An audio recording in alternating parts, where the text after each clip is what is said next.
Okay, hi everyone. So we'll be starting the responsive web design workshop. I'm Arpan. I work with we're part of a design collective called Uncommon.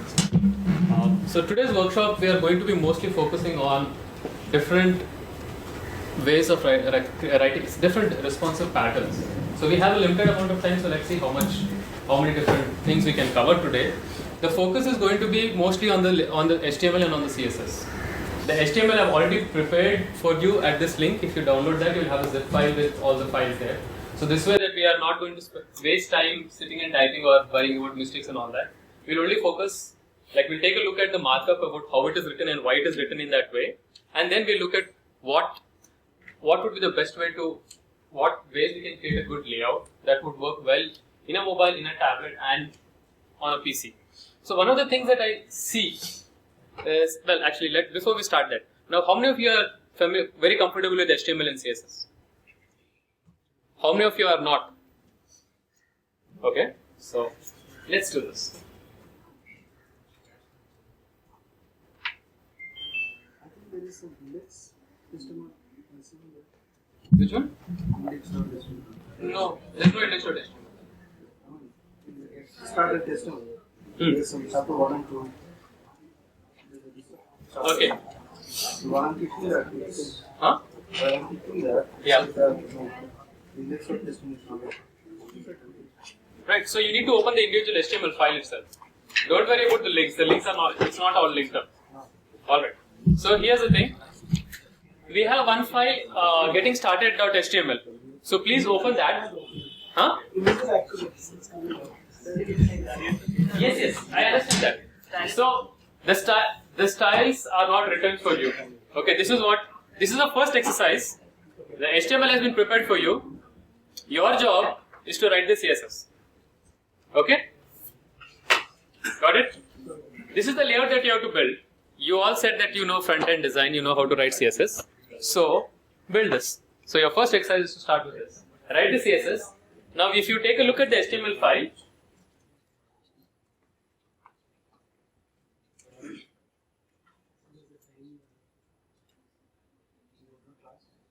you have this CSS file already linked. So just open this. It's a blank file. Don't worry so much about the colors and the styling, but the layout. Now here's what I'm actually looking for. Now this is a initial, if you just look at it on the desktop, this is the layout, but this is actually a responsive layout. So you have these three. So initially, at least at the minimum, even if you're not used to responsive layouts, at least just build the desktop layout. Can you just reshow the URL here? Yes.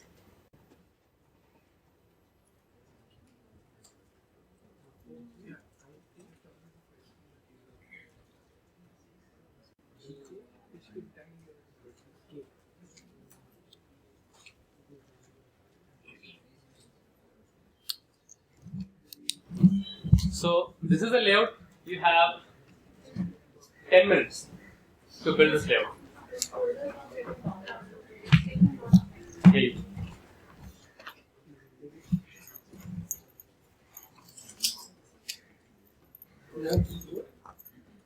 Yeah, just pass it on to, after you copy it, it's just a small file. Just copy, pass it on.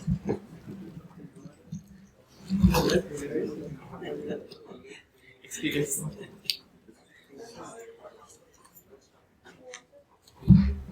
Yeah, so if you're there. You need the files? Yeah.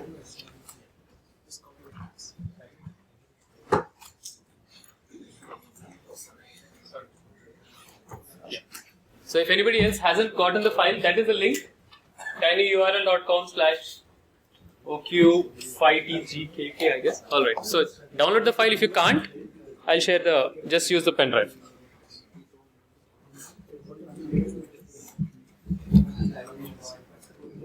Okay, who doesn't have the HTML file open?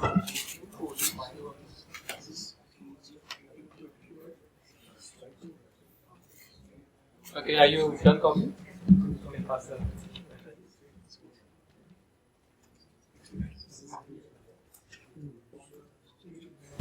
Did you get the files?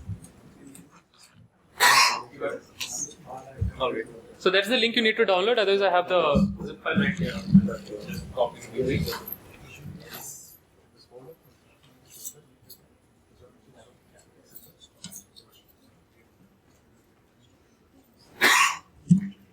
So if you look at the HTML here, it's actually very, very plain. We have a container, we have a header with h1 and h2, we have a list of links, and we have 3 paragraphs. So we are just formatting that into this layout. It doesn't have to be exact, doesn't have to be identical. This is just for get as close to it as possible.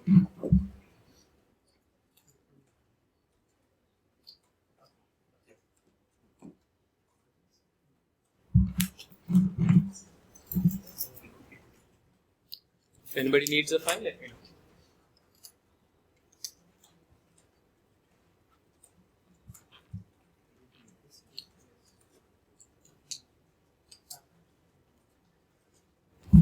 So everybody has a file now? Make sure that you have this HTML file open, getting started.html, and then open the CSS file and start writing.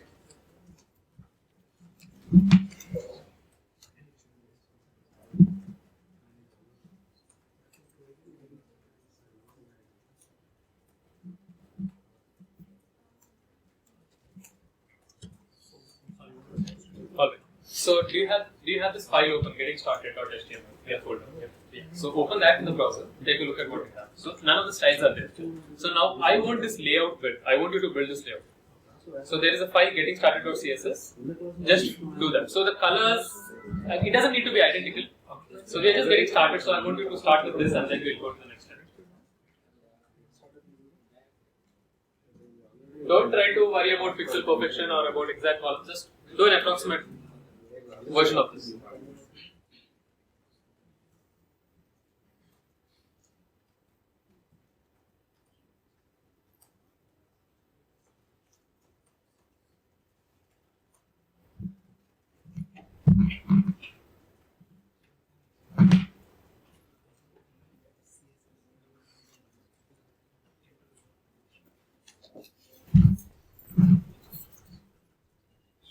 In the meantime, so quick question: how many of you have written responsive layouts before?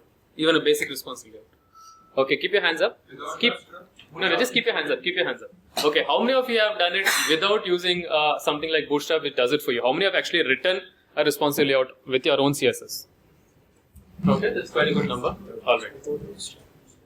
Without Bootstrap, without Foundation, like you can use SAS, SOSI, whatever, but not a ready-made framework that does it for you.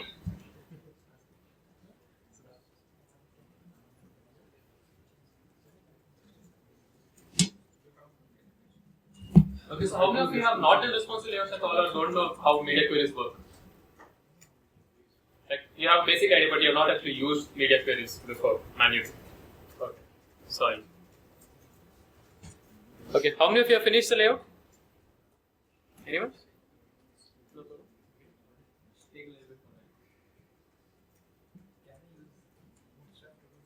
Yeah, we are using only plain CSS. Please don't bring in Bootstrap or anything else into your folder. Right? We are going to learn how to write responsive layouts and different design patterns. Like this is a very basic layout, but we are going to be doing more complex layouts which you cannot build using Bootstrap. So, like, let's not use a tool that will restrict our design.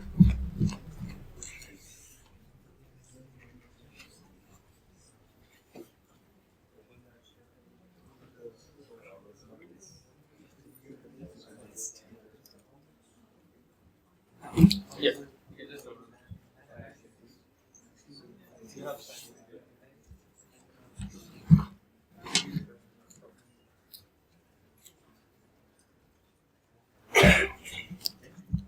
This is the file.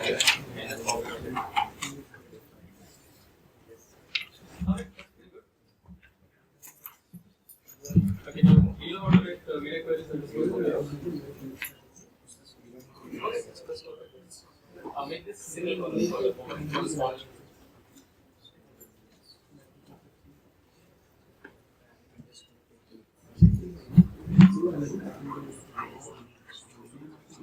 Those of you who are comfortable with responsive layouts and know how to use media queries, add this and this. Don't worry about the colors. Don't worry about the backgrounds. Just a rough version of the layout. Yes, that's good enough. That's good. Yeah. So now, when you make it smaller, I want to. Yeah. Yes. I want it to change to 2. That goes from 6 to 3. This goes from 3 to 2. And then this. Yes? Yes, sir? I don't know what to do that. Yeah, so that's the reason for this workshop, so I'll show you how to do it. Yes?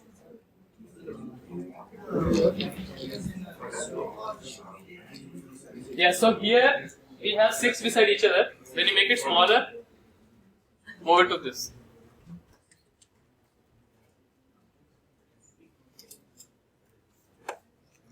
Alright.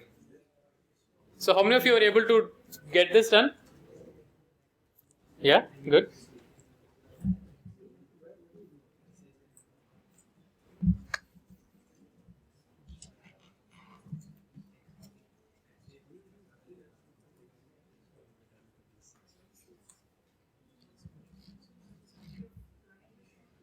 Yeah. Okay, so instead of taking too much more time, let me just show you quickly how we could do this. Alright.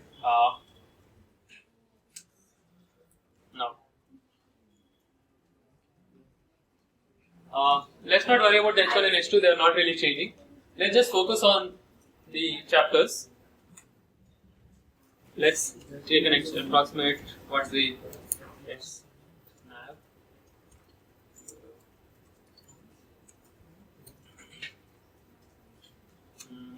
Let's go with block.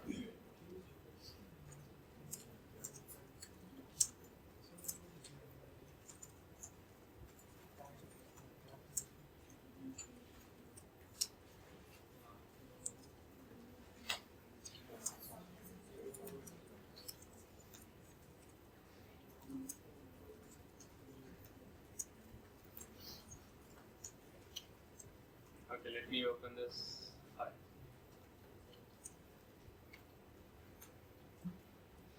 Okay, so this is what it initially looks like with the little CSS that I wrote.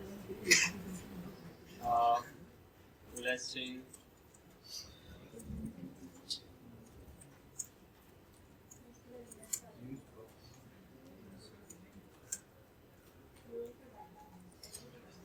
And margin.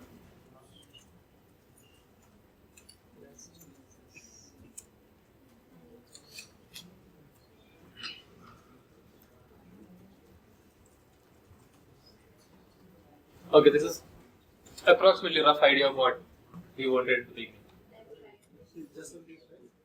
Yeah. But we have some text floating, so we want to clear the float. So just go here.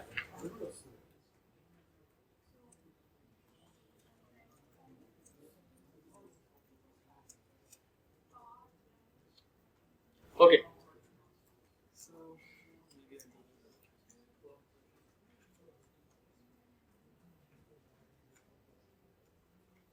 Okay. So what we have done is we have removed the margins and the padding so it stretches all the way. Now remember, we are doing very rough. We are not trying to go with exact numbers and all that because you can do that later. Just to see the pattern. We have the list element which we are taking it, floating it to the left, giving it a width of about 15%. And so we are able to fit in 6 of them. What we want to do now is we want to change it at a slightly smaller screen size. So let's set it. Okay, so if you don't give overflow hidden, then this element, the unordered list, the UL, when you have elements inside it that are floated, the UL itself doesn't have a height or a width. Like it doesn't have a height at all.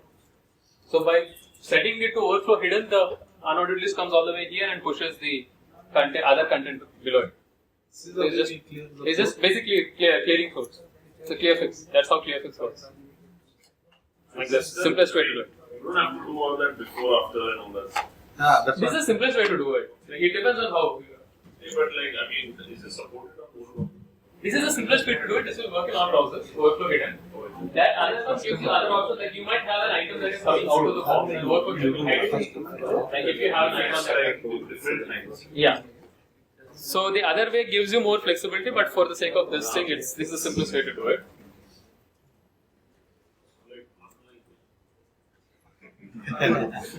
Okay. Yes. what is the advantage of using float left over display inline block? So this is like it doesn't really matter. You could use display inline block and do the same thing. Except that float allows you to give precise margins. Display inline block will use it as an inline element, which will always have a space after it. So you won't be able to control the exact space margin. So in this case, if you have 5 things, I mean, if you have 4 elements, 25% each, there's a tendency of the fourth guy to come down because it's 25 plus the spaces. Yeah. So that's the difference. Okay. So here. Okay. So we have this part done. Now what we need to do is we want to change it at a certain width. So then we add a media query. This is what it looks like. Basic question, what is a media query? Yeah, I'll just show you. I'll explain one second.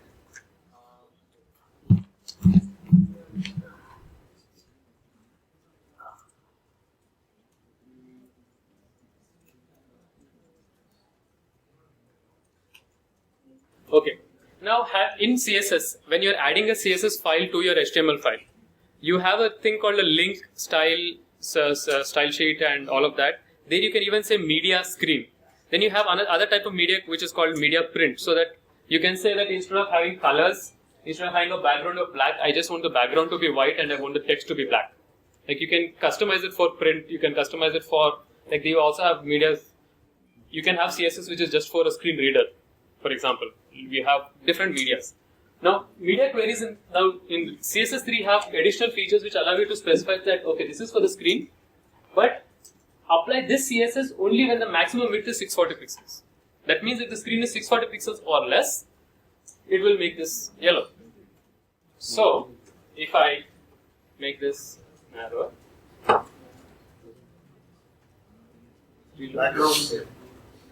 yeah, sorry. See this? If you take a look, it's white, make it narrower, it's yellow. So basically this CSS, anything written inside this media query only will apply if it meets this condition. So you have options of maximum width or you have the reverse which is minimum width. So start from this and then when it crosses a certain width, 700 pixels and greater, then do this. So you can do that. That's basically what media queries do. If you go online, I will give you links at the ending. There are a lot of media queries. Not all of them are supported, but you have options of max width, min width. You have you can select specifically, you can do a layout which is for portrait versus landscape. But for the most part, this is the one that is most commonly used, max and min. So you are basically adjusting the layout based on the width of the screen. No, that's what I'm saying, right? You could say that regardless of the max width, I want a tablet or a phone in portrait to have one view and a tablet or a phone in landscape to have a different view. That's not a common use case, but you can do it. That's an option that is there for you depending on your design. Okay, so anyone have a doubt about how media queries work? Or did you get this part? Okay, so here's the thing. What we are going to do here is this. We set a certain width for this element, for the nav li, right? We are going to change the width over here. We said that the list element is 15% wide. So at 640 and below, we are saying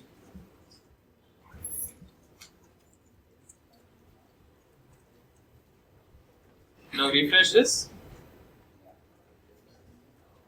So with just this, we said at this screen size, change the max width. So now each list element is 30% of the screen. Can you now do, now since you have seen this, see how you can do the next one. So add another media query below this, but make it 400 pixels or 480 pixels and then have them in just 2 beside each other instead of 3 beside each other.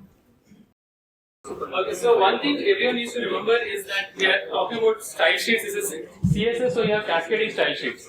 So one thing overrides, so this overrides the previous one, right? But if the previous line is specific, for example, here you have nav li, and here also we have nav li, right? So both have the same specificity with the media query changing. But if you don't do that, or if you do this, like you have nav li here, which is less specific, but that is more specific, that will still override this. This won't work because that is more specific. right? Same way if you have a class. So remember when you are writing CSS elements, the styles, make sure that your specificity, you don't make it too specific. Or if you do, you will have to use that at every stage. So if you have like navigation, nav, UL, or header, then nav, then UL, then LI, then A, then you will have to use the same thing in every place that you want to do it. If you want to override it, or you have to add additional classes to that. Okay? So try to keep it as less specific as possible.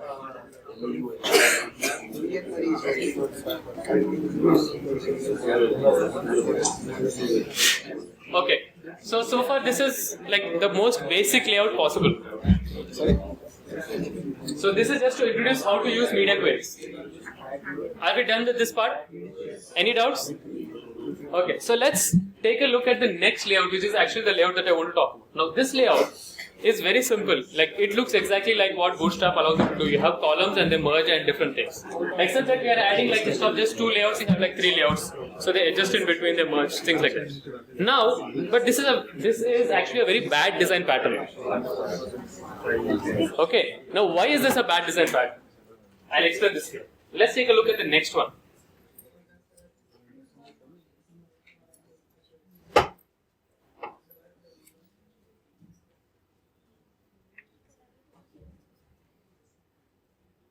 Now here we have some paragraphs over here, an article, and we have a block quote, right? So this is one column. So you have one column here, and one column here. Now by default, in the normal way, if you merged it, this one would go below the article, correct? Now if you are reading on a mobile or on a smaller screen, does it make sense for the full quote to be here or to be at the very bottom? It should be beside, or it should be at the minimum. If you have less space, it should come in here.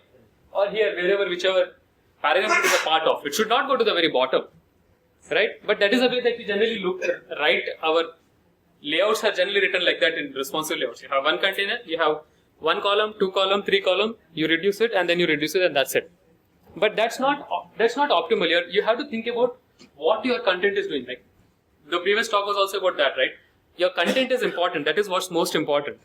Your layout has to facilitate, make sure that whichever screen your user is using, the content is presented in the best way possible. Okay, and that's one thing. Second, now you have an article and then you have some information about the author. Now, if you are reading on a phone, do you want to read about the author first or do you want to read the article first? The article is most important. Now, if you are reading on the desktop, you can just ignore that.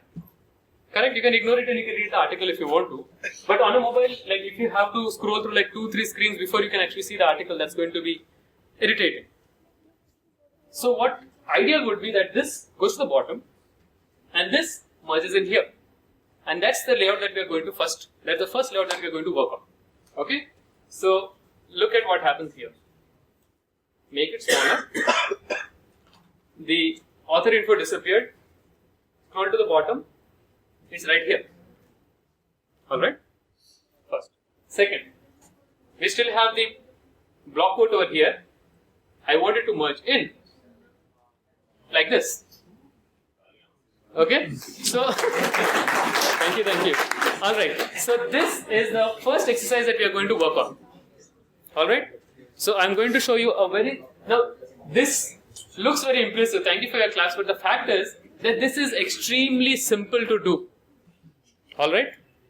And most of us don't do it this way because we use things like Bootstrap or Foundation and things that handle it automatically for us. So we don't think about the design, but we are supposed to be designers.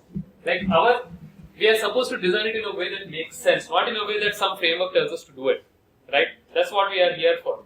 If you just use Bootstrap and let that make all the decisions for you or for me, then why are we here, right? Our job is to make things not just look good, but to work well. So this is the very first exercise.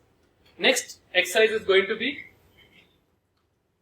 This is going to be like a small part of it, which is just this image with the caption modifying a little bit. That's 1. And 3, a slideshow which is almost all CSS with just a little bit of JavaScript. So in Souvik around, I think he'll be happy if he sees that. But right, so 2 elements animated separately with about 6 to 10 lines of JavaScript. Everything else is done in CSS. Now creating a slideshow that is responsive has some complications, which we'll cover when we come to that. And here's the navigation over here like this, but when you change it, Facebook style side menu. Alright, so this is basically what we are going to try to cover today in 3 hours if we can do it. So we'll try. That's the reason that I've given you all the HTML, the JavaScript, everything is given to you so that you don't have to spend time doing that. All our time is going to be focused on just writing the layouts. Even the styles, the colors, the fonts, everything is set for you. So if you open the file, you'll see that all the colors and everything is set. If you open the second file, stu.article HTML, open that file, you'll see that all the styles, the colors, the fonts, all of that is done for you. So you don't have to spend time trying to make it look good. So I don't want you to waste your time doing that. Today we are only going to focus on creating a good layout, a good responsive layout. Alright. So the basic point of this workshop, so when I'm saying responsive design, web design done right, is about look at the content, look at what kind of a layout makes sense at different screen sizes. Okay, and design it accordingly. So you are not just thinking about it in terms of columns, but in terms of how the different pieces of content are connected to each other. And in this case, when we are doing this, one of the things that you probably heard a lot about is about mobile first design. Starting with the mobile first. And to do something like this, you need to start with the mobile first, because how do you know that it's not just with the mobile, you start first with the HTML itself. So make sure that the structure is right. If the structure for this is right, then to change it from the small screen to the bigger screen is actually very, very simple. Alright? So we are going to see how to do that. Let's just open it. Open the file. Oh, and by the way, this menu, slide in, slide out, is without any JavaScript. As in, literally no JavaScript is there. Not a single line of JavaScript for this. Not even just when you click on it, there is no on-click handler. It's just CSS with target, which I will explain how that works. Anyway. Alright, so this is what we are trying to do. Let's take a look at the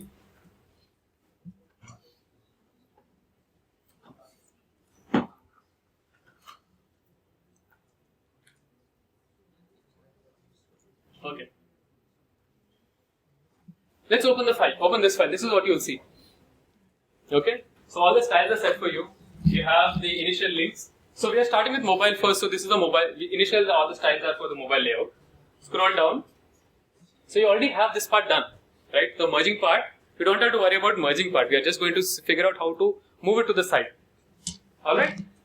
So this is the initial layout. This is the mobile layout with essentially no style set up there. We have this text. We have the slideshow without any slides happening. So when you say the merging part is already figured out, that bit of the... As in, it is already inside, it is merged. Like you're starting with mobile first. Let's look at that. So for this, let's look at the code. Let's look at the markup. Now the navigation is pretty simple. You have nested lists, right? There's no color. That's how we normally write a multi-level navigation. Next, this is where the important, but all the fun happens basically. You have the article. Inside the article, you have the title. Then you have the section which is the story over here. In the story, you have paragraph, second, third paragraph, and then the block code right there.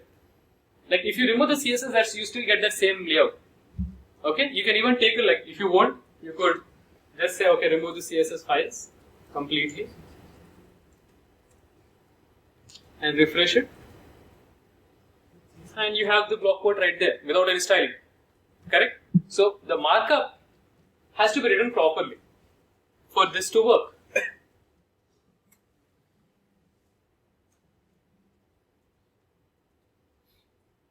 So in the sensible manner, so if a person, assuming let's say if someone who is differently abled, a person who is blind is reading through your article using a screen reader, they are also going to get the exact same order, which makes sense, right? They should also, like even for a person who is using a screen reader, they still want the block quote in the place where a block quote is supposed to be.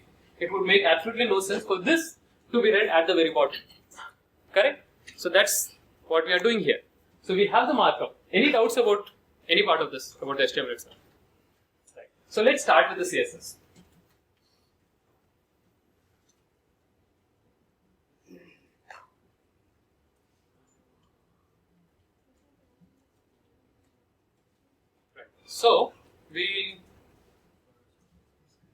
start with, okay, we have the page. Let's just give some margins or some padding to it.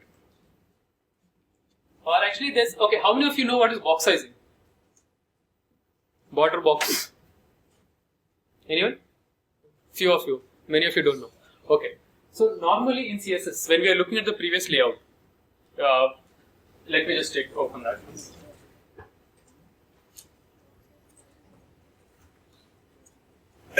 Now, if you see here, we set the width to 15% and gave a margin of 1. Or if you do anything with the padding as well, if you have this width set to 15% and you add padding of 2%, what will happen? The width will change to 17%. It will be 15% plus 2. So it is adding to whatever the width is set. Huh? Right. Correct. So if you add 1% on both sides, so totally 2%. Or whichever. Right. So whatever you are doing, you are adding padding, margin, border, everything adds to what is already there. Right? It doesn't stay within, like, if you wanted, let's say 4 columns here, and you set 4 columns to 25% each, and then you say padding of 1%. Instead of being 25%, it will increase in size. Again, even if you add, like, you want a 1 pixel border, that 1 pixel border will break your layout. Correct? Like, you have 25% width, and then you have a 1 pixel border, and you change your width so that 4 columns don't fit in your place as they are supposed to. Correct? So, border box is something that's a little newer, which basically says that whatever the width is set, paddings, borders, everything has to be within that. Okay? So that means if I set something to 25% and then have a 10 pixel border, it will not break my layout. It will stay within the 25%. Okay? So that's what we are going to do for this. We are going to say that we want to use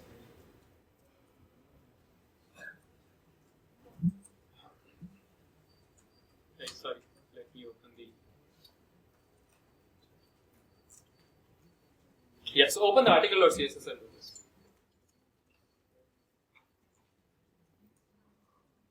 So essentially we are saying I want everywhere, every element to use this. Okay?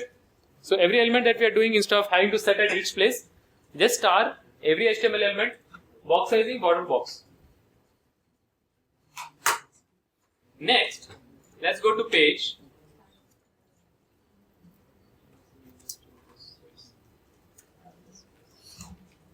Okay, let's say padding of, what do you want to do, a percentage, 1% or 2%?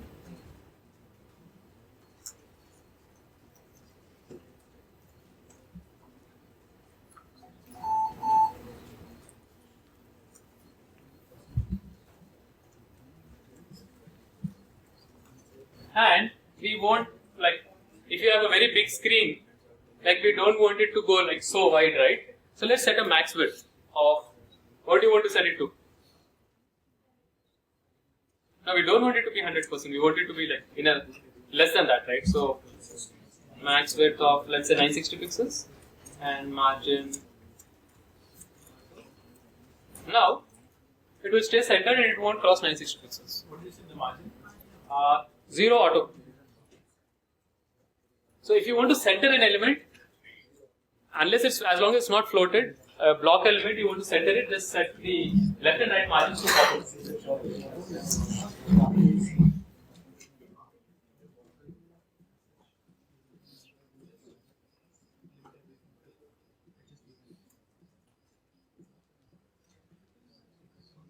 Next, okay.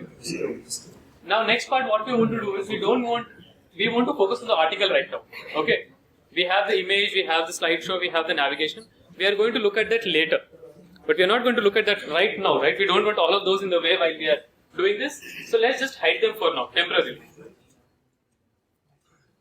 So nav, and this is figure, and this is slide.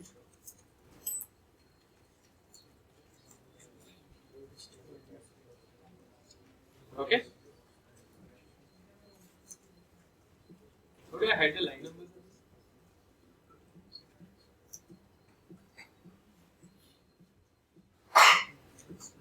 Edit the preferences.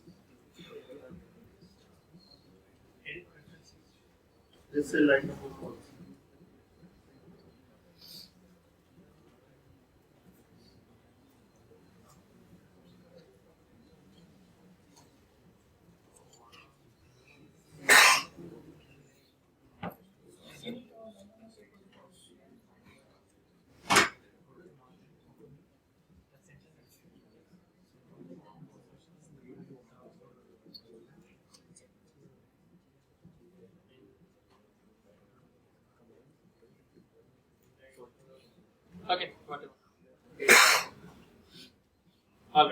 So we are just hiding the elements that we are not working on now. So normally you don't want to use display none unless you don't want it to be visible at all.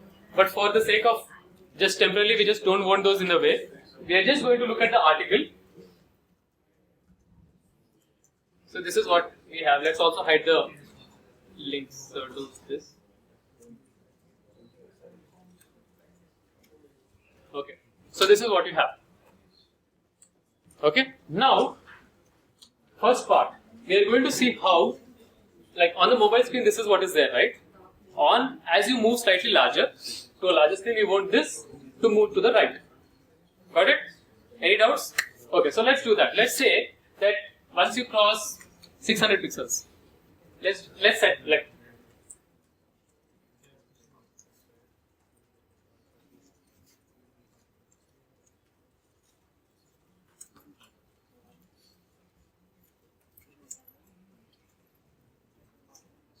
Alright. So here's one thing about media queries. Don't necessarily fix on specific screen size. Don't say that this is for mobile, this is for tablet, and this is for desktop. Because think about it. You have small phones that are 3 and 3.5 inch screens. You have large phones that are 5.5 and 6 inches. Now you don't want to give this a 3.5 inch screen and a 5.5 inch screen. If you look in terms of the total area, it's more than twice as big, right? So there is no need. There's no real reason for you to give the same layout to every cell phone, every smartphone. You can customize it. My recommendation would be not to customize based on the device, but customize it based on your content and the screen size. So if now this article, if it looks fine, like you have websites where the article spans the full width or is a single column even on desktop. Like you don't need to worry about like, okay, it is on a desktop, so I need to have 2 columns. There is no such rule. Look at your content, look at your requirements and how it looks, and adjust your layout accordingly. Alright. So in this case, we are taking 600 pixels. Like if you don't like 600 pixels, if you think it needs to be 640 or 480, do that. Alright. Okay, so at this size, now we are going to make some adjustments to the layout. So let's say that here in the story, so let's specify story and P. And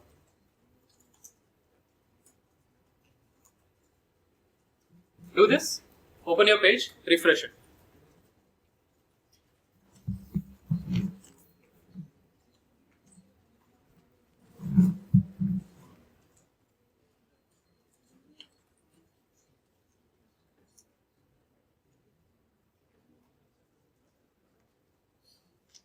Now look at your layout.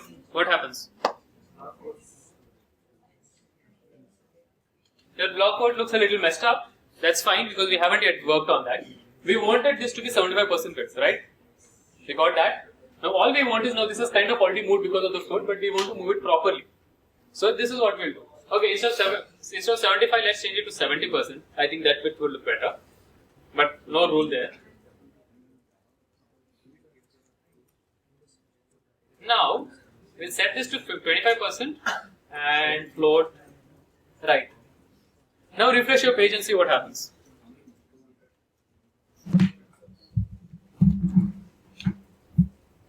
You got it? Did you do this? Look at your page. Story, the paragraph, 70% and float left. Block code, 25% and float right.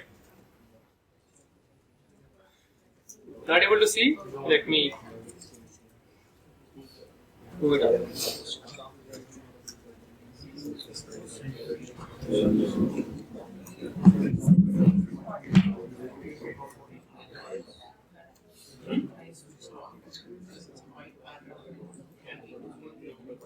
No, it's fine. It's clear.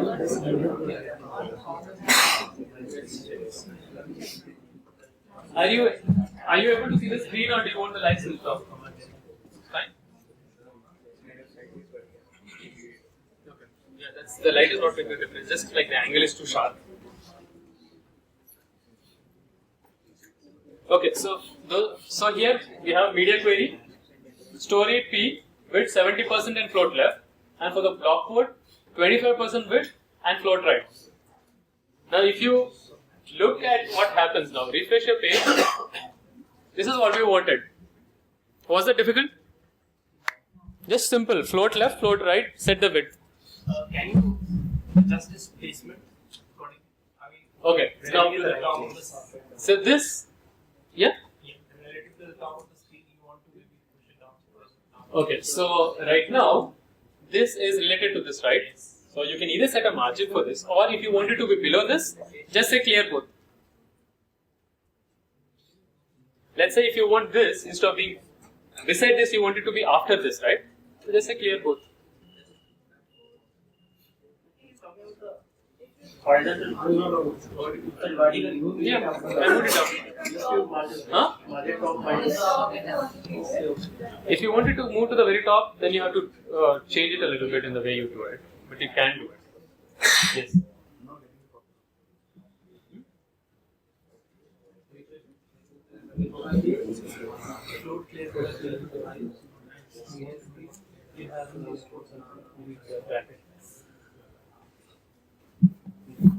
Okay, all of you, how many of you have gotten this? Okay.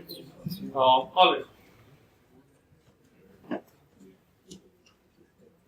Okay, so you understand how do you understand how floats work? Floats basically, it's essentially every element goes to the top left. So assuming you are floating to the left, so it goes to the very top. The next element, if there is based on the width, if there is space, if the next element is floated, it will come to beside it. Let me demonstrate. It's better if I do it this way. You have this paragraph, and then you have the second paragraph beside it. Now when I say clear, instead of being beside it, it will always go below it. Even if there is space beside it, clear will move it below. That's it. So,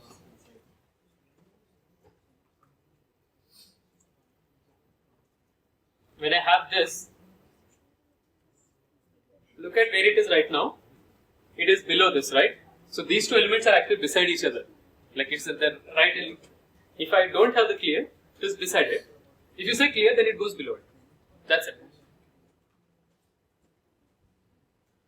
Now about moving the other stuff, we'll look at other questions later about other different layouts. But for now, let's just focus on this layout. Finish this layout because I don't know if I'll have time to cover everything in the 3 hours. Based on that, we can have a discussion after this. Alright? Okay, so this part. Anyone have any doubts about this so far? Yes? It's fine? Alright, let's go to the next one. Yeah. Okay, what's happening?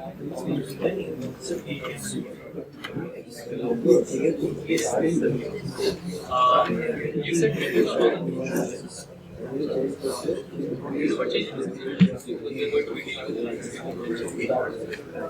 yes, for this second.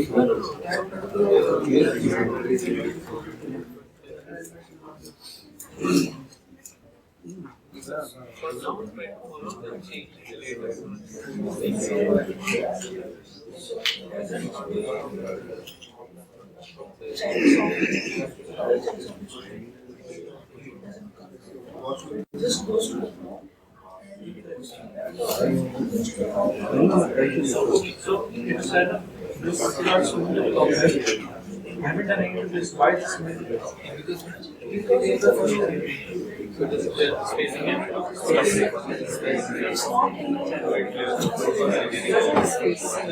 Okay. Alright. Yes.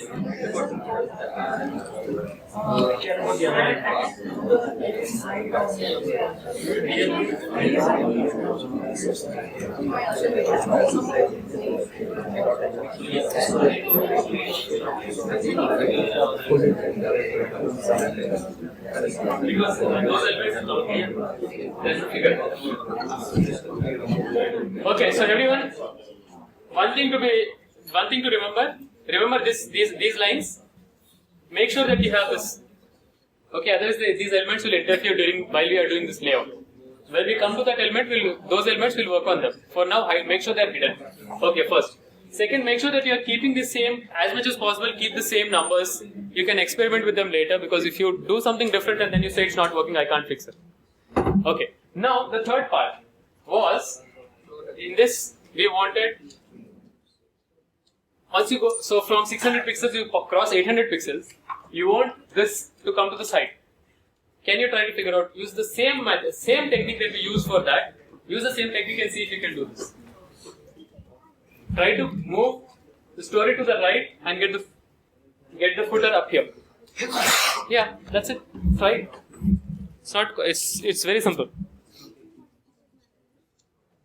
Yeah. So if anybody has a question in the first part, let me know. In the meantime, those of you who have finished this, please try to do the second part.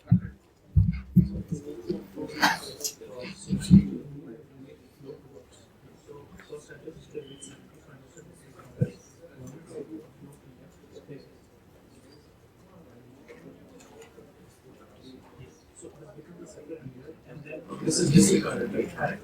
So this looks like what is there, but so what is so why is this position going to be why is this only second going to show? So if all elements are total are integrated, clear about this.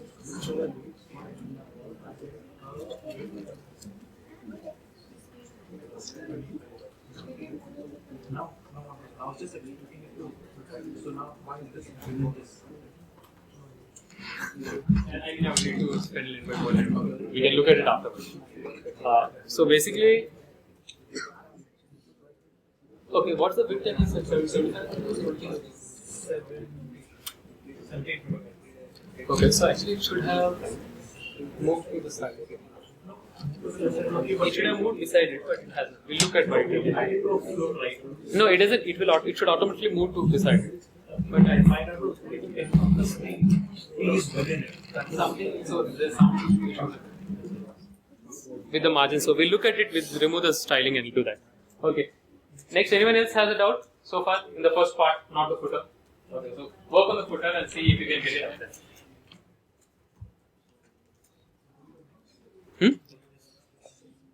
Get this to come here. So right now we have done. This is what we have done, and the footer is all the way bottom. I want this to come to the left.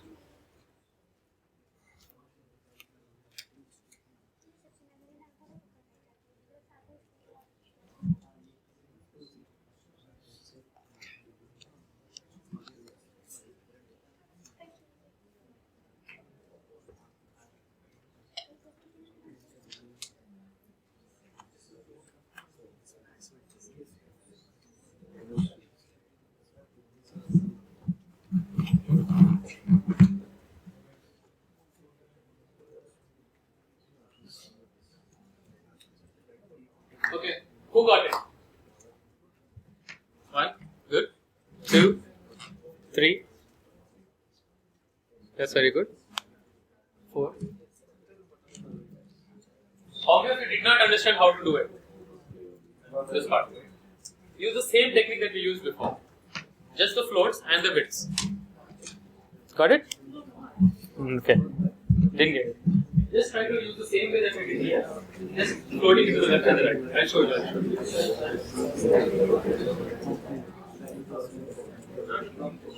You need to move the entire story. So make sure that you are adding another media query. Please don't do this in the same media query, because we also want this. We want this layout for the tablet, right? Then when you go to the desktop, then you want or you go to the larger screen, then you want the footer to come. So don't do the next part in the same media query. So first thing is, we have this media, this query over here. So 600 pixels, so add another one, which is for, let's say, 900 pixels. Okay? So we have one for 600, add one more for 900. And then do your code over here. Remember, there are two elements that we are working on right now. Ignore the paragraphs, the block quotes, all of that is done. Now we are focusing on the story and the footer. Just those two elements. So make sure that you are looking at that and not looking at trying to float the story or the paragraph. Don't float the paragraphs now again. Work on the story and the footer.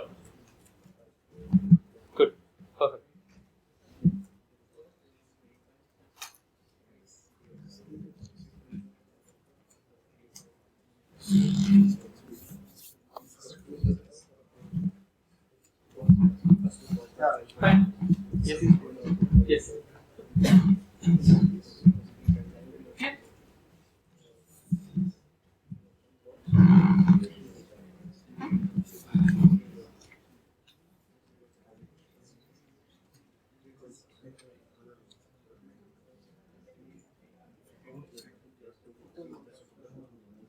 Okay. So should I show you? Okay, those of you who did not get it, should I show you how to do it now? Okay. 3 more minutes.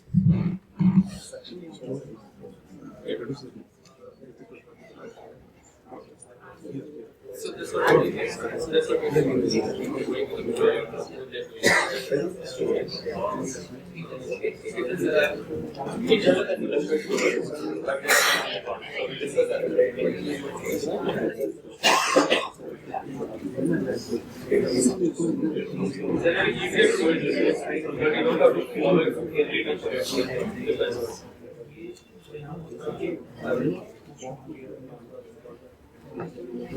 Okay, your time's up.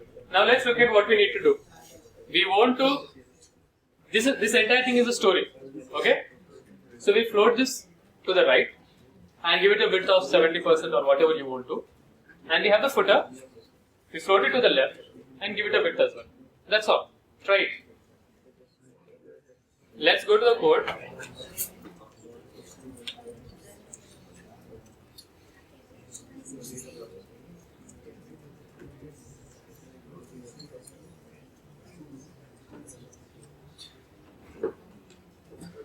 We can also do, since you do margin right on floating it, Yeah. you can just say margin right also. No. But that's right. Margin? Right. Because automatically the floats are behind you. The footer comes to the top. So if I just do a margin right, I don't need to float my footer. Because the other two floats are floated.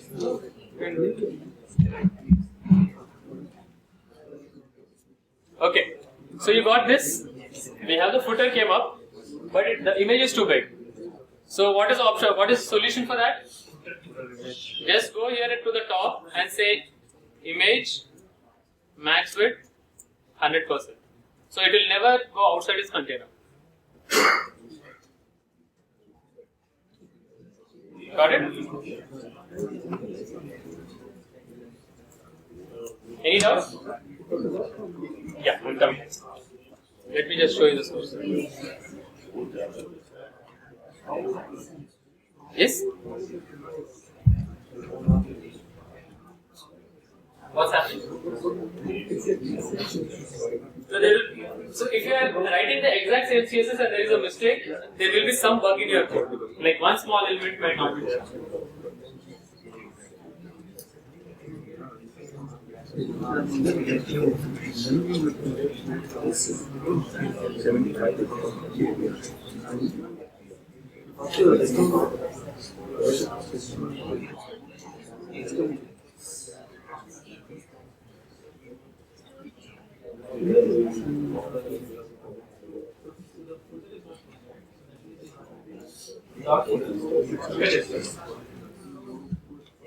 It's a footer element, it's not a class. See, double check if it's not working, there is always going to be some tiny one dot somewhere, one semicolon somewhere, or a bracket that you're using the wrong bracket. Most of the mistakes are just that. You just use a small tiny thing that's very Yes, it's an HTML file.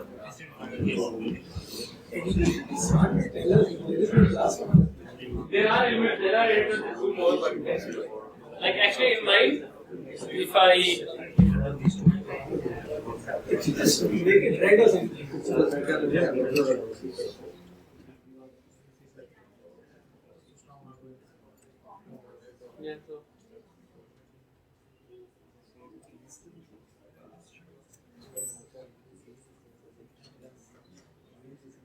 doesn't really yeah.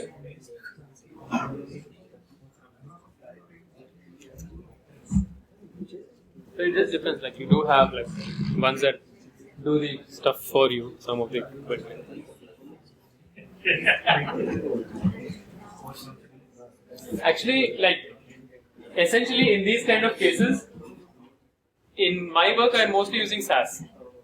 In SAS, if you made this mistake, it would blow up and say there is there's a problem in some syntax error. Which is actually like, I like the fact that it blows up because then I can use it. So, In SAS, is I'll show you how that works. In SAS, you can nest media queries. Like you can nest it inside another element. So, if you had story, you would have this media query inside it here, right here. Like instead of nesting an element inside the media query, and it will render the correct one. I'll show that, assuming we have time, or else I'll show you and give you links where you can take a look at how it works. Any doubts so far? So, this is what we have completed. So, let's just do a quick review. So, we have the article, we have the blog posts, we have the story with the blog posts, and we have the footer. We started with a mobile layout. We started with this, with the blog post in here and the footer at the very bottom, right? Then, as the screen size increases, we are moving the blog post to the sidebar. For this, all we are doing is we are just using simple floats, float left, float right, and width. Then, next, doing the same thing for the footer, float left 20%, 25%, float right 70%, and then max width for the image 100% so that it doesn't go outside its borders. That's it. So, exercise 1 is complete. Now we are going to look at the next part. Any doubts so far? Yes. Setting to max width 100%. Here, look at this. Image, max width 100%. So when you say maximum width of 100, it can be less than that, but it won't go beyond that. Okay? Okay, so how many of you have used this max width 90? How many of you understand this? So what we are saying is that you are not saying that it should always be 960 pixels. It should be 960 pixels or less. So that means if it is on a mobile screen and the screen is only 300 pixels or 400 pixels wide, it will be 400 pixels wide. But if it is greater than that, if the screen is like you are on a very large screen, you don't want your paragraphs to be very, very long, so it's difficult to read. They are saying it should never go beyond this. Okay? So depending on your layout, you might have 960 as the maximum, you might have 1200 as the maximum. It depends upon you. Like some apps that I work on, we have like up to 1200 pixels wide or whatever. But it's your option. But this sets you to a certain thing and this centers it. So this part is done. Now we are going to look at the image. Now this should be very simple for you to do this part. We have, so the HTML tag is a figure. That's the HTML5 tag. Figure, which has an image inside it, and it has a figure caption. So basically it says that image and the caption are together inside a single element. And I want this layout on a larger screen, but on the smaller screen the layout is already done. So can you do this?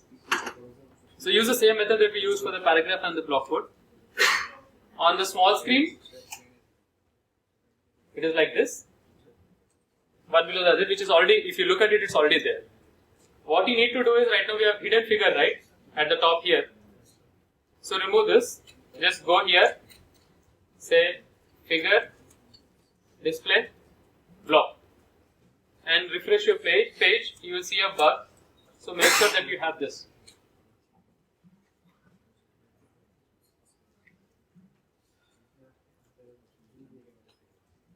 This is what you should get. Figure, display block, and clear both.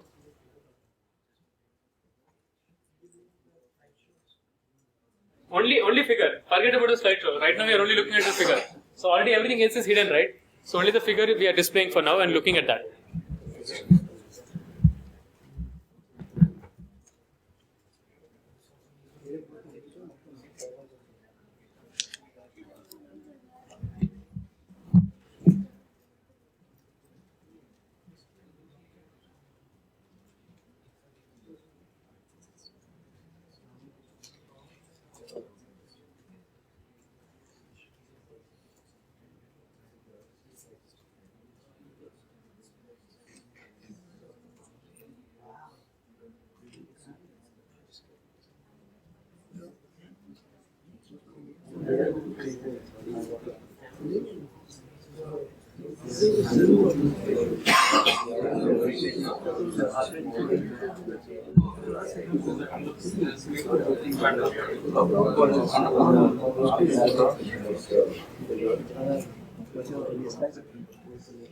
Yes, that's it.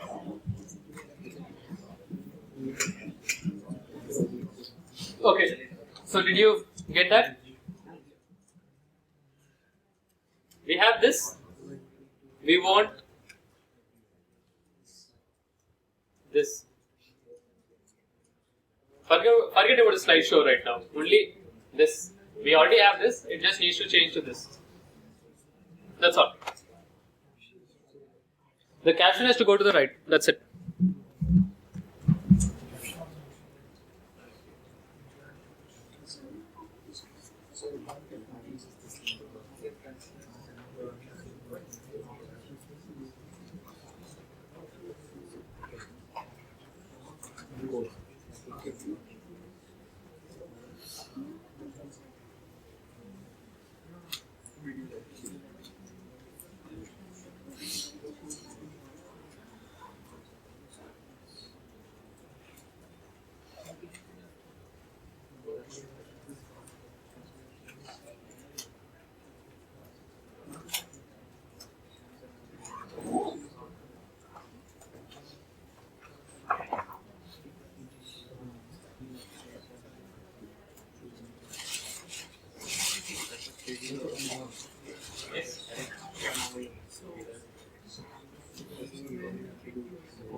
Yes? Hey, tell me, what's the problem? Huh? It's not taking.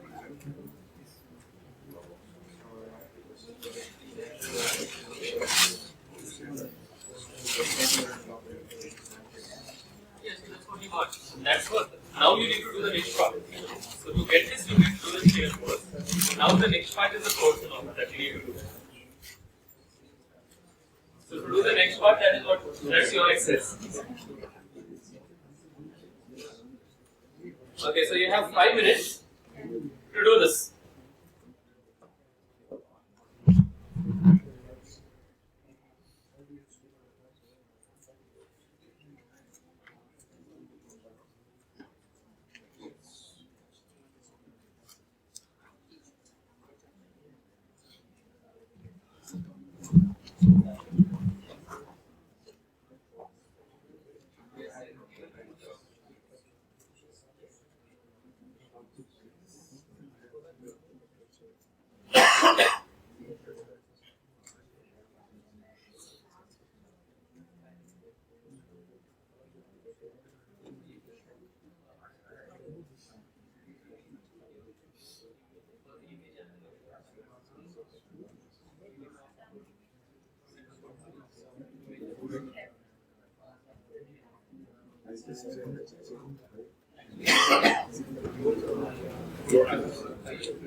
So we have to take our first the very first start.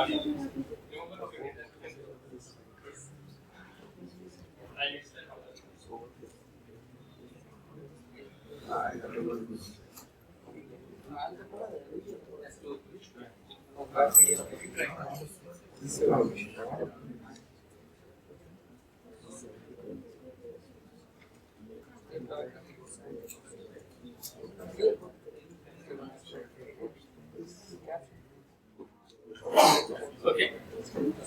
Alright, so I'll tell you what's happening.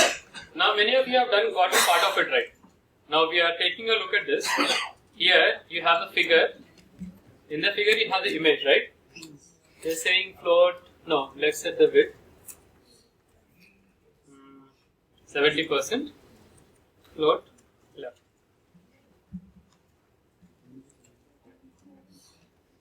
You're getting this? Or if you're even floating the second element,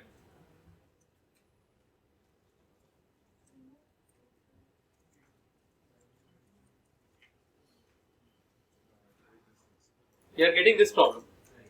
All of you got this? Now we had the exact same problem in the very first time when we were doing the links, where the element was. So you just need to add clear fix to this. Because two elements are floated, the container element now doesn't have a height at all. So if you inspect the element,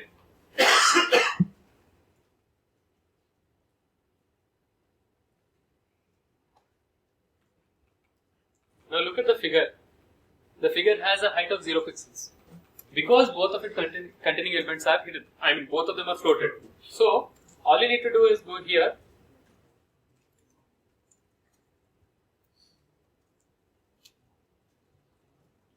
Overflow hidden to the figure element, and you're done. So this is what we have gotten. You need to add back this element.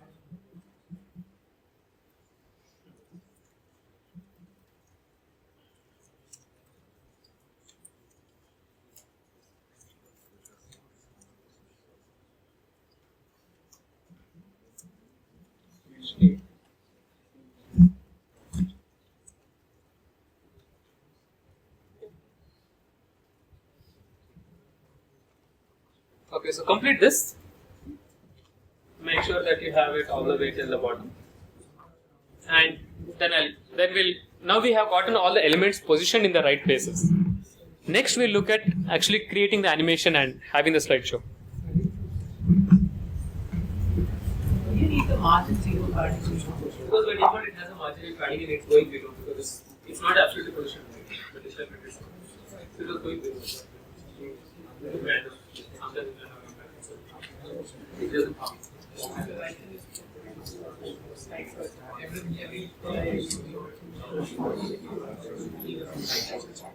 What?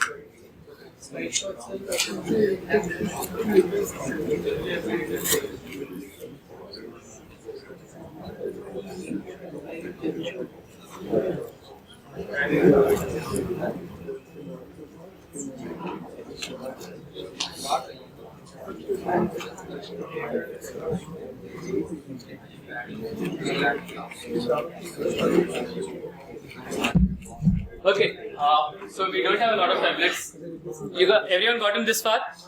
We have set the width and the height and the position and all that is done. We have it. The responsive part is done. Now the next part is to create the actual animation, right? So let's do that.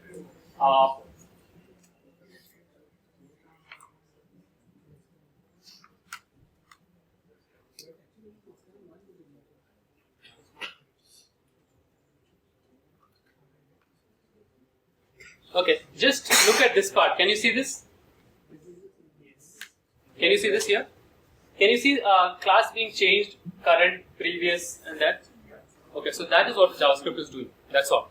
Okay, it's giving us information that this is supposed to be the current site, this is the previous, this is the next, and that we will use those classes, current, previous, and where are next? No, only current and previous, right? So we are going to use these two classes to create our slideshow. All right. So first, now in a slideshow, all the elements should not be displayed here, right? Only the current element should be here. So by default, we don't want this box here. So we are going to change the positioning here. Go here, and instead of left 0, we want the element to come from the right side, right? So we'll say instead of left 0, let's set it to 101%. What does that do? Now when you do it here, we can actually say overflow hidden is okay. Now, since I removed overflow hidden, you can see this. Can you see where it is now? It's just like this is the container and it's just right outside it. Now what we will do next is, we'll just say that take these two items,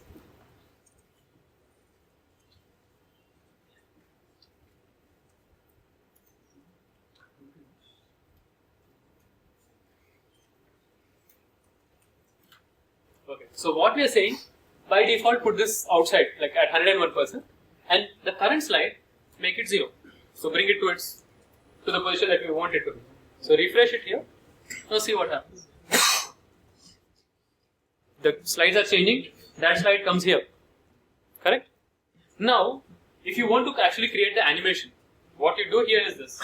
You go here and say, what's it? Transition duration.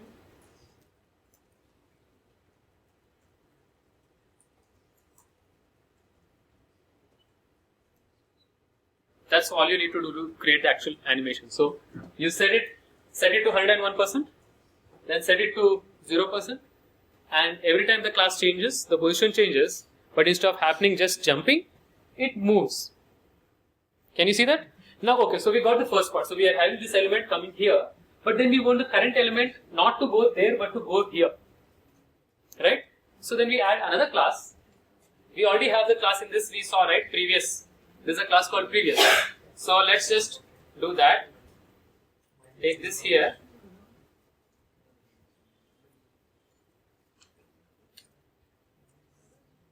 Okay?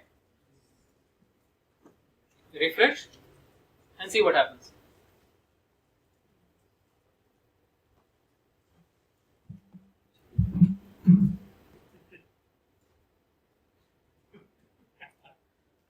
What happened? Trying to figure something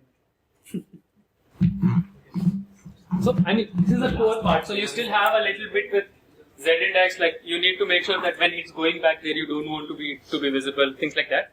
We'll take a look at that, but like this is what the core part of your animation is working here.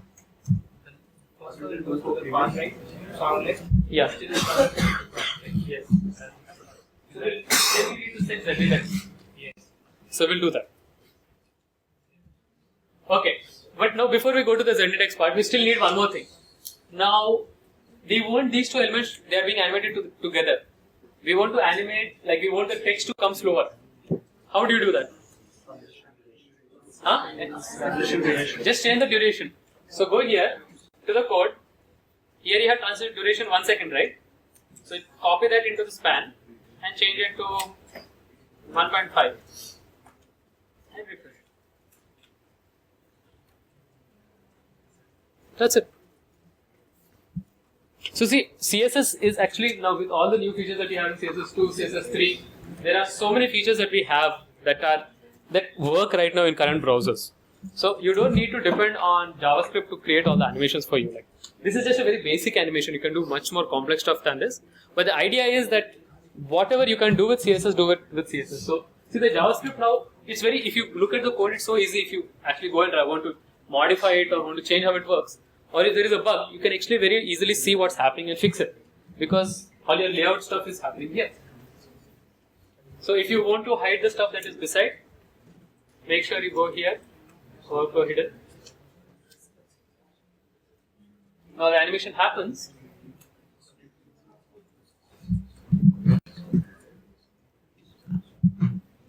Any doubts so far? Yes?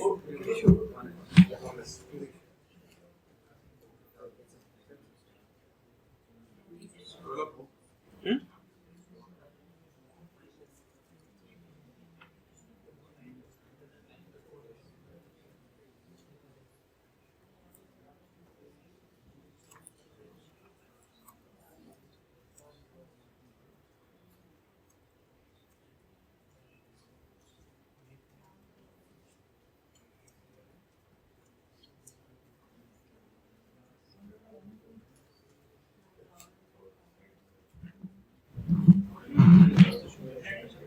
Yeah? We haven't yet done it. We need to do that. Current one you can always keep it. You have a class of the current. Yeah, so we have a class, we just set the index for that.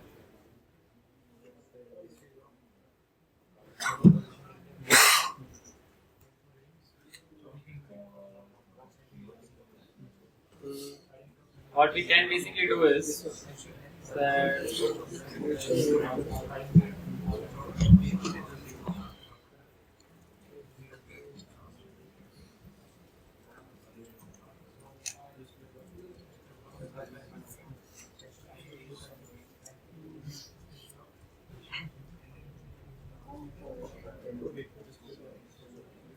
let's just see if this works.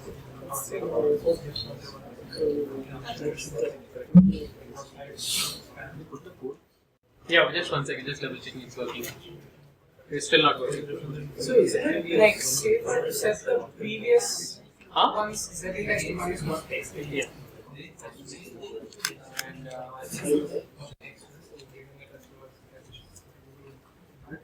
And Last, No, it's actually not previous, so it doesn't. last check. No, the standard ZDX could be 100. Current Yeah. only can be 100. What? Standard airline ZDX Yeah, can be lower than the current one can be. that's what it is, right? ZDX 1 and ZDX 10, but that's not working. so I have it working, Okay. but I've done it differently. Yeah. What I've done is, for your current and previous, Yeah. for the current I'm setting it to 0. Hmm. For the previous I'm setting it to -1. So when the thing slides back, right, it goes behind the image and is not visible. But your current image is always at 0. Are you setting it to the image or the LI element? The image and the span. Yeah, so that's what I was thinking. The mistake is that.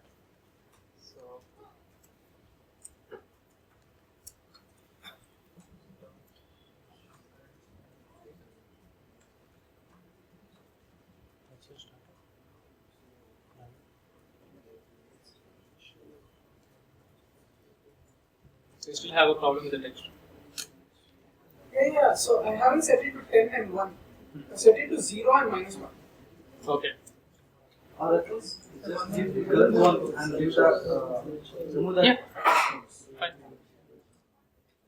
Okay, so this is the final code.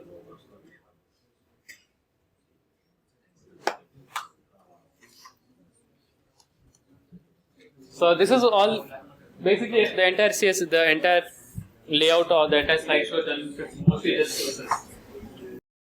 Open the nav.css. We are going to do it here. Now here's one thing that till now we have been doing one layout for, like, we are building from the mobile layout and then slowly building up to the larger layout. Now in this case what we are going to do is we are going to have two completely different layouts. One for mobile, one for desktop. Because like there is very little similarity in between the two. So if you first do the mobile and then try to override, you will have to override so many different things. So for the sake of this, we'll just have everything in a media query. Alright? You can always do the regular method and then override it, but it will mean a lot more CSS for you. So let's start with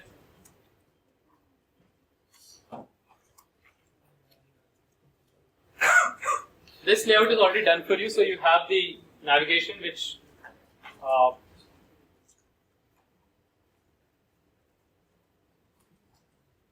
you have this already there, right? Now we are going to start with, let's do the mobile layout first. So add a media query.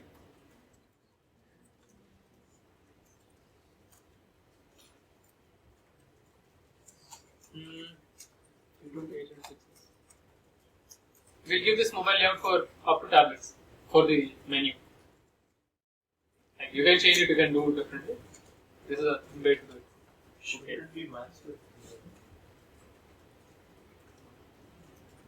Right.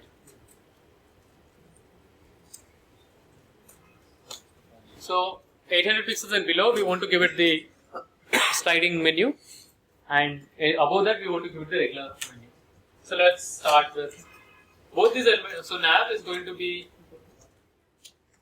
fixed.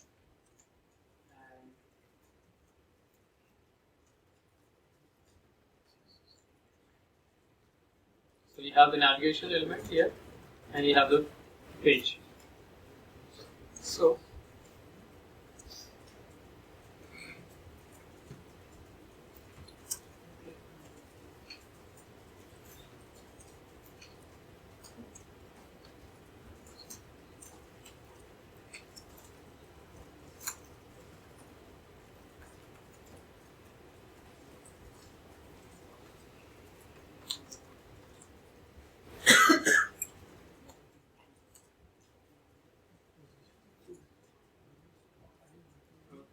the background transfer. Okay. So let's see what's. Okay, so initially we are only looking at the navigation. Okay. So you have this at the, you have it behind the content. So when we actually add a background, so it will become, you won't be able to see it later. but the idea is okay. So you are saying position fixed. So even when you scroll this should not be affected. It should still stay in the same place wherever you are. First. Second, you want it to be from the top to the bottom. You want it to stick, right? So you are just saying from top to bottom and stick to the left. So this, and you are giving it a width of 200 pixels. So it will always stay within this area, no matter what the size of its the screen itself is. When you go bigger than that, that doesn't affect, only 800 pixels and below. Now for the page, what you can do is,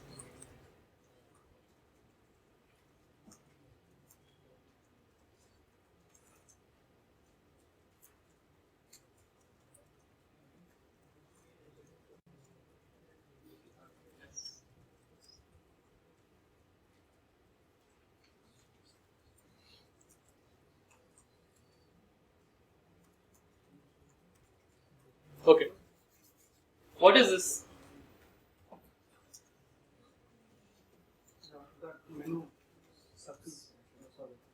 So we have added a link over here. We have added two links over here. Okay? So we are using this, we are doing this without any JavaScript. We are just saying that we have two links with the same class. One is show, one is hide. And the href is different. So it just uses an anchor tag. Okay? Now, look at this ID. What is this ID? So this, when this matches this, you can target it. Okay, so when you click on this, the browser knows that this element has to be treated differently. So it's another new pseudo class in CSS3. So make sure that this is correct. Alright, now let's take a look at this. Say that again. I'll explain. This is ID menu, right? Here you have an anchor tag with the same ID. So when you click on this, you can target this. In CSS, without JavaScript. It's old one, right? Huh? This internal language. It's not used, like it's not supported, well supported in older browsers. You can use it. No, so see, normally when you, no, this old method is when you just scroll to it. But I'm talking about applying CSS with it. The hash of that page.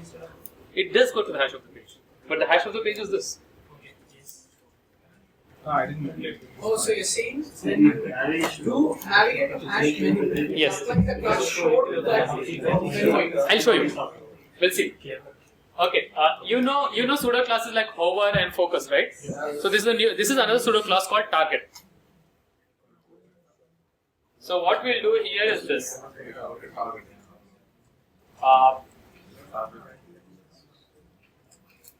The new target.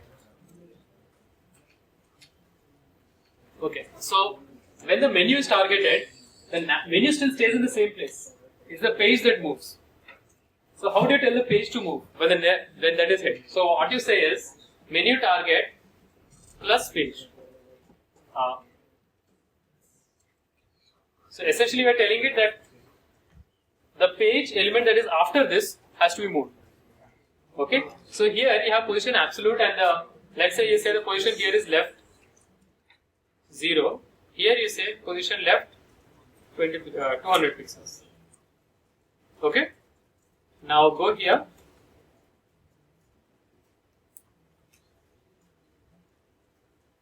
Did you see what happened? The URL over here changed. When that URL changes over there, we can use this target to target that. Okay, so you could just even do something like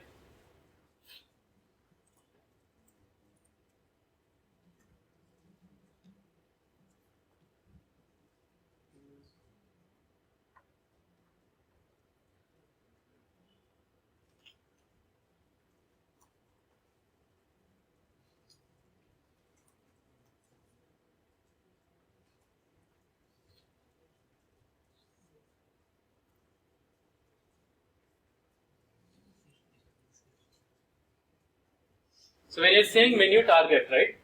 So whenever that URL changes to, when that hash is clicked, you get the hash in the URL, then you are able to use that to target CSS.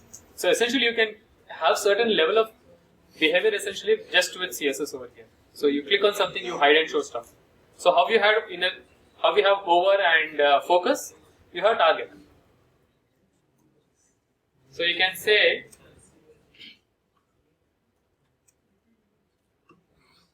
okay. So now one more thing is we have two links over there. So when it is hidden, you want one link to be displayed, one link to be. So we'll just do that. Menu dot.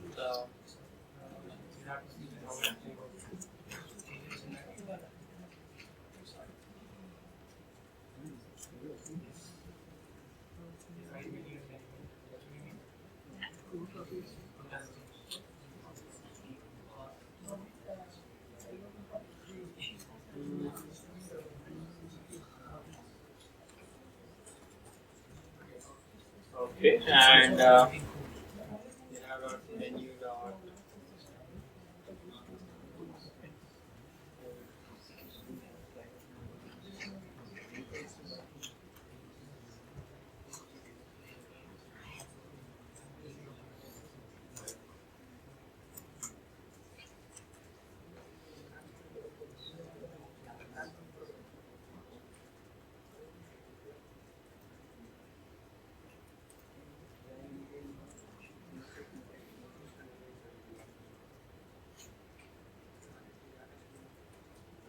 Okay, so this is what we have right now.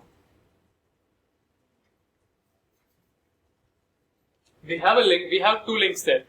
One link has the exact hash which matches this hash menu, right? So when you click on that, we are able to target some CSS for this and use that also to target some CSS for this. And then when you click on that, we are just saying that okay, hide this link and toggle to the other link. So look at what we are doing here in the CSS. So by default, you have two links for menu. One is show, one is hide. So the show link is displayed and the hide link is hidden. So when you click on that, it shows the menu. When you show the menu, we are reversing it and saying that show this link, hide the other link. So there are two links in your markup here, right? You have two links here, 1 and 2. So this one is used to hide show. This is used to hide. So with pure CSS, just with a couple extra elements and using the target method, we are able to hide and show, basically do the menu. Now the next part is do the animation. Add it. You know how to do it, right? Just add a CSS transition. Yes.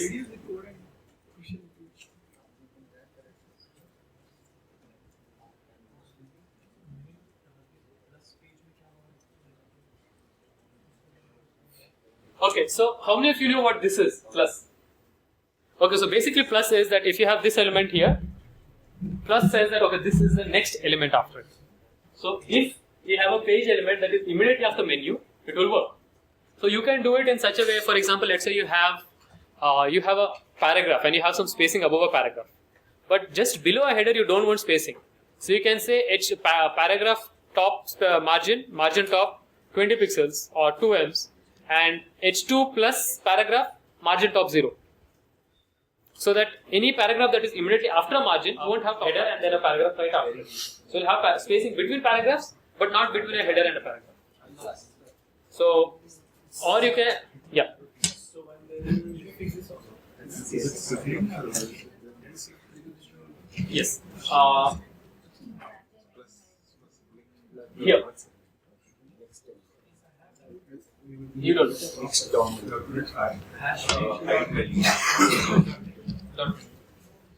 So you have this, but you don't have this.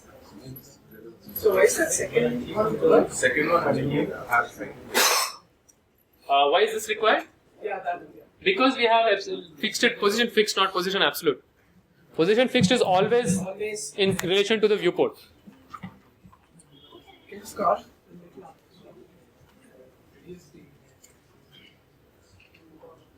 Yeah.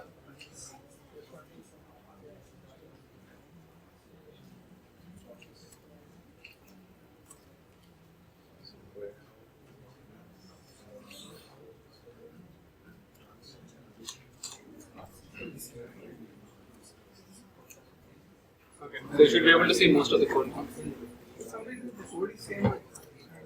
Okay, so if the code is same but it's not working, that means you have not typed it correctly. Delete it, type it again. Can you please tell me what the plus does again? Okay, so look at the HTML here.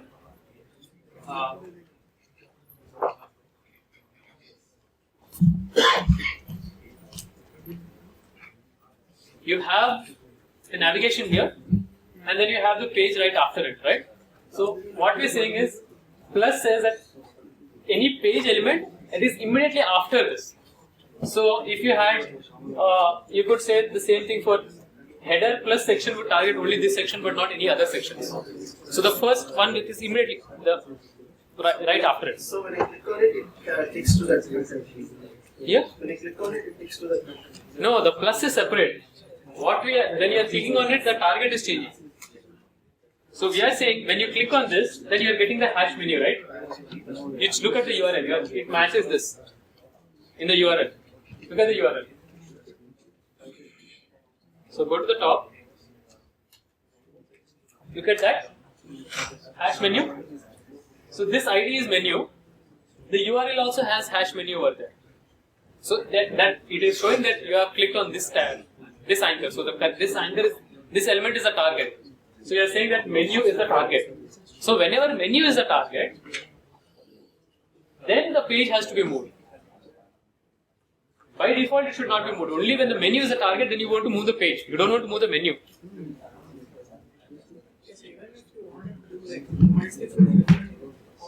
Yeah. Yes. The tab navigation you would be able to. You could use focus. Focus, you could do that.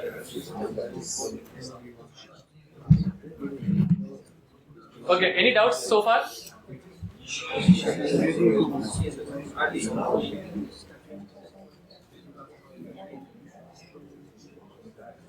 Okay, so about stuff like this, I'll discuss this at the very end. There are many different CSS selectors that you can utilize in addition to this. Not really. For some of yeah, you should go by 8 plus.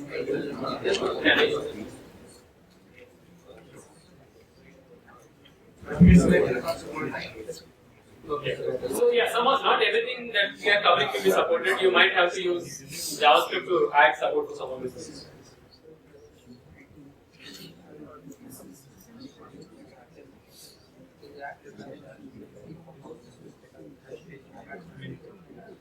Yes.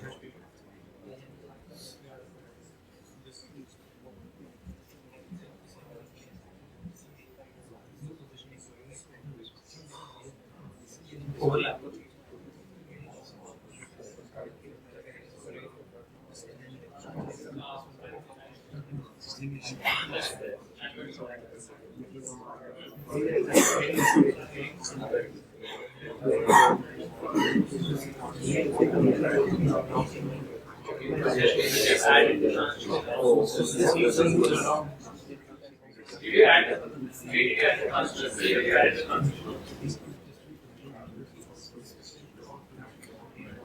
You have added the transition to the one with the class with the target. Add it to the main page itself. That's what I'm trying. Yes? That's what I'm doing. Okay, alright. Has everyone gotten up to here? Anybody who hasn't gotten this, I'll talk about the transition next. I'll show you where you might have a problem. But up to here, how many have any questions up to this stage? Anyone? No? Alright. Okay, so let's take a look at the transition. Now, when you're adding the transition, don't add it to this element here. You need to add it to this element here. Okay? So let's do that. We want to add it to both the page and the menu link, right? So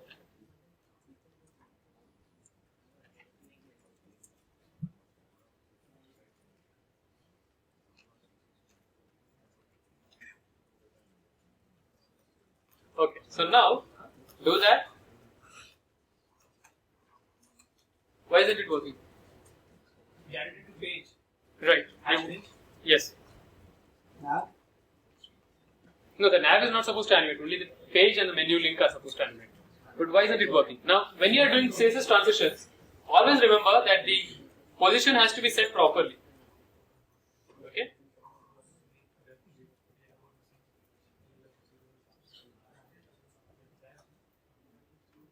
So now see this.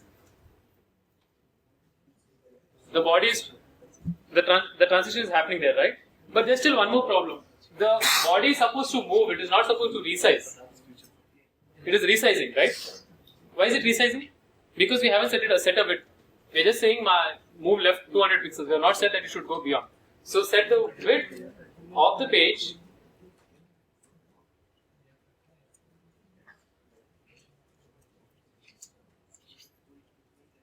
Okay. Now see this.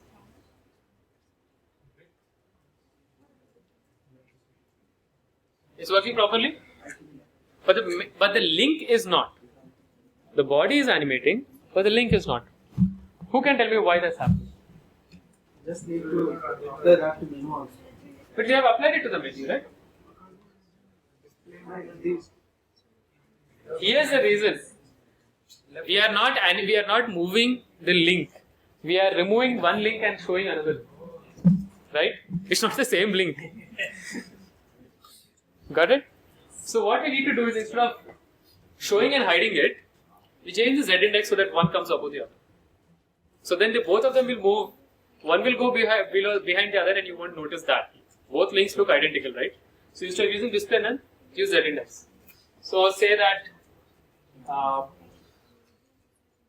here instead of display none, z index is -1, and here z index is 1. Let's see if that works. How about that? Now it's working. Because till now the problem was that one menu was being hidden, the next one was being displayed. There was no transition in between because the position wasn't changing. Two different elements were in use. Now we are having both the elements displayed at all times. We are just moving one behind the other. So both of them are moving together.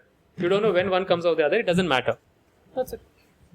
So just take a look at this, and I think we have finished with our all the exercises that we had decided, so we still have some time to cover a few extra things. So let's just finish this. Any doubts if you have, let me know, and maybe I'll see if I can cover a few extra things.